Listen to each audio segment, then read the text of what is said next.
on the 26th of March 2024 at 1:28 AM local time. 6 spans of the Francis Scott Key Bridge across the Patapsco River near Baltimore, Maryland, collapsed after the container ship Dali struck one of its piers. These consisted of the main spans and the 3 nearest northeast approach spans. 2 people were rescued from the river. One had no injuries, while the other was transported to a hospital in critical condition. 6 members of a construction crew working on the roadway were reported missing. 2 bodies were recovered, with the other 4 presumed dead. Much of the Port of Baltimore remains closed to shipping as a result of the collapse.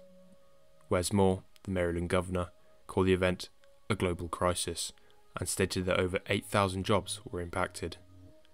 The closure of the waterway is causing estimated losses of $15 million per day.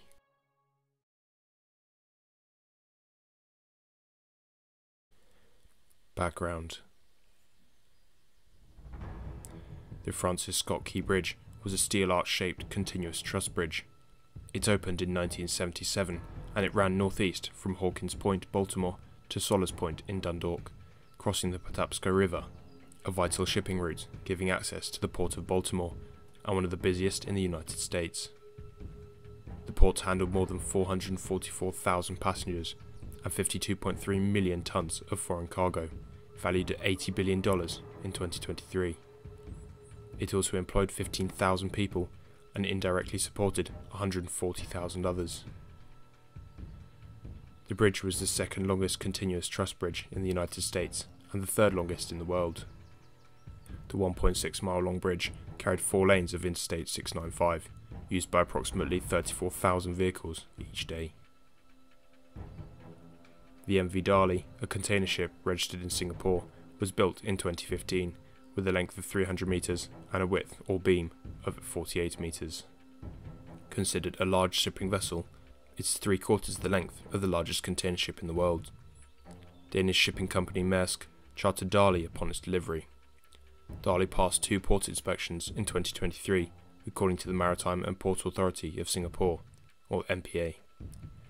Dali had previously travelled from Panama to the US, arriving in New York on March 19, 2024. From there, the ship sailed to Virginia International Gateway in Portsmouth, Virginia, before departing for Baltimore on the 22nd of March, arriving on the 23rd.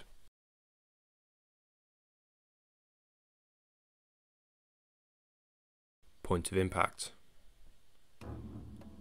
Dali left the Port of Baltimore at 12:44 AM local time on the 26th of March 2024, bound for Colombo, Sri Lanka. At 1:24 AM, the ship suffered a complete blackout and began to drift out of the shipping channel. A backup generator supported electrical systems but did not provide power to the propulsion system. At 1:27 AM, a mayday call was made from the ship, notifying the Maryland Department of Transportation that control of the vessel had been lost and that a collision with the bridge was possible, citing loss of propulsion. One of the pilots requested that traffic be stopped from crossing the bridge immediately, and the Maryland Transportation Authority Police had halted traffic in both directions mere seconds before the collapse. In this time, the ship's lights went out and came on again some moments later, before they went out again and power back on immediately before impact, as renewed smoke was emitted from its funnel. The ship also dropped its anchors before hitting the bridge, as part of its emergency procedures. At 1:28 AM and 45 seconds, the ship struck the southwest pier of the central truss arch span at roughly 8 knots. Within seconds of the collision, the bridge broke apart in several places, leaving sections protruding from the water and the roadway's approaches cut off. The main span fell onto the ship's bow, and a section of it came to rest there. Multiple vehicles were on the bridge at the time it collapsed, though initially no one was believed to be inside them. Workers were repairing potholes on the bridge and were in their vehicles on a break at the time of the collapse.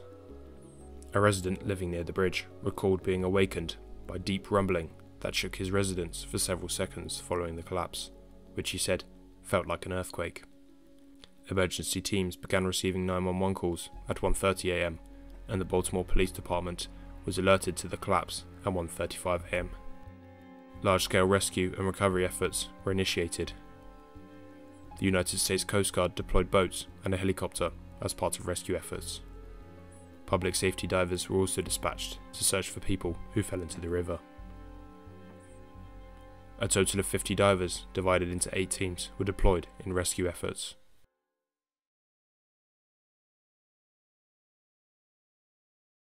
Damage and casualties. The collision of Dali with the southwest main truss pier destroyed it, bringing down the entire truss span. As the bridge was a continuous truss bridge which relied on its overall structure to maintain integrity, as soon as one element collapsed, the strength of the bridge was compromised, and other sections subsequently collapsed. Each failure sequence took seconds, and within 30 seconds, the entirety of the central span had fallen into the river. The bridge was determined to be fully compliant with the building regulations when it collapsed. The bridge had both dolphin and fender protection against ship impact, but these protections were insufficient. 13 of Dali's 4,700 shipping containers were damaged following the collision, while 2 containers fell into the water, neither of which carried hazardous substances. However, in the days following the accident, an investigation into a hazmat spill resulting from breached containers on board Dali was launched to ensure no leaks had occurred. Dali sustained hull damage above the waterline, and the ship was impaled by remnants of the bridge superstructure, which pressed it against the channel floor. The NOAA reported a water temperature of 8 degrees Celsius at the time of the collapse, as 2 people were rescued from the river, one of whom was in very serious condition, while the other walked off with no injuries. A further 6 people, all part of the construction crew working on the bridge, were reported missing and are presumed dead following the suspension of a US Coast Guard search effort. All 6 were identified as being from Central American nations. The bodies of 2 of the construction crew were recovered from inside a pickup truck, a 35-year-old Mexican national and a 26-year-old Guatemalan national. The search was eventually abandoned based on the condition of the debris and further risk of collapse. A 38-year-old Honduran national and a 49-year-old citizen of El Salvador have been identified as among the missing. The ship's crew, including its 2 pilots, were accounted for and did not sustain any injuries, bar one who was slightly injured.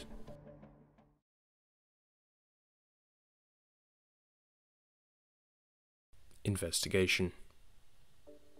A Unified Command Joint Information Centre was established on the 27th of March 2024 to coordinate the investigation and salvage.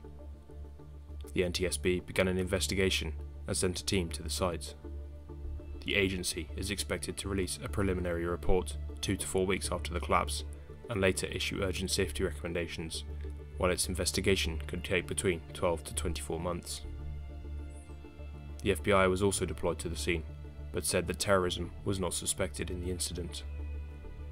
As the flag state, Singapore's Transport Safety Investigation Bureau, or TSIB, and the MPA sent personnel to Baltimore to assist in investigations. The MPA said it reached out to the NTSB and the Office of Marine Safety to offer support. NTSB personnel recovered the Voyage Data Recorder, VDR, which would help investigators develop a timeline of events leading up to the collision. Several possible factors were being considered, including the possibility that contaminated fuel or an improper grade of fuel had caused the loss of the ship's power. Despite the collision appearing to be not significant in many videos, estimating the momentum of the ship and duration of the collision, the force of the impact with the pier was estimated by New York Times writers as between 120 million and 230 million newtons. In comparison, Saturn V rockets generate 35 million newtons of thrust at launch.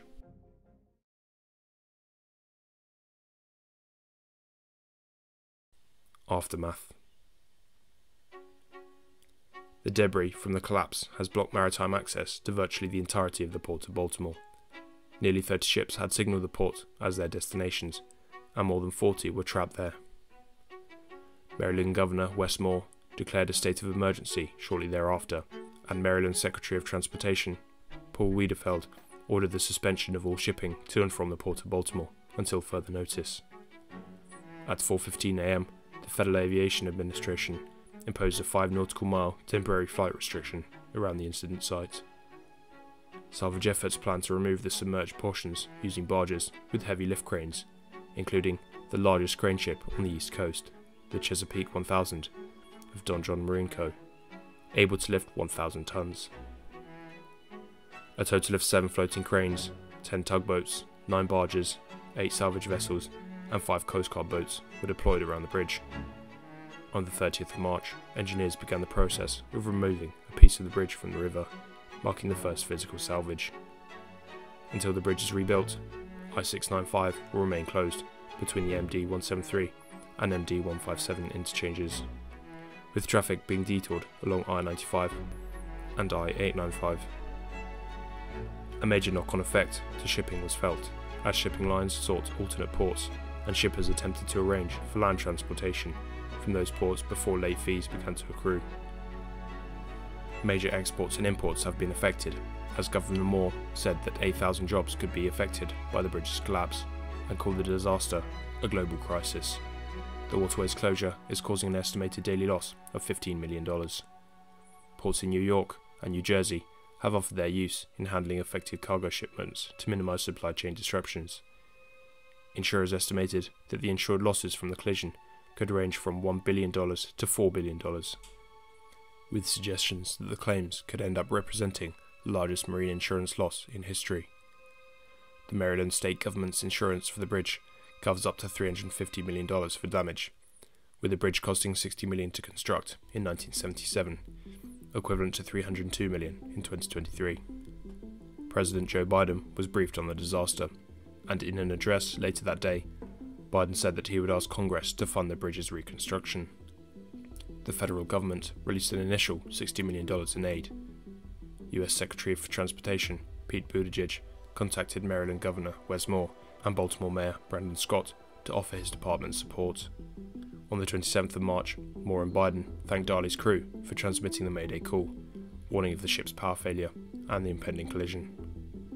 On the 28th of March, 3 officers of the Maryland Transportation Authority were recognized at the opening game of the Baltimore Orioles for their role in stopping traffic prior to the bridge collapse. Thank you for watching this video. If you enjoyed it, then please give it a like. And for more amazing tales and thrilling stories, don't forget to subscribe to Uncovered Secrets. Also, hit the bell icon to stay notified for every release.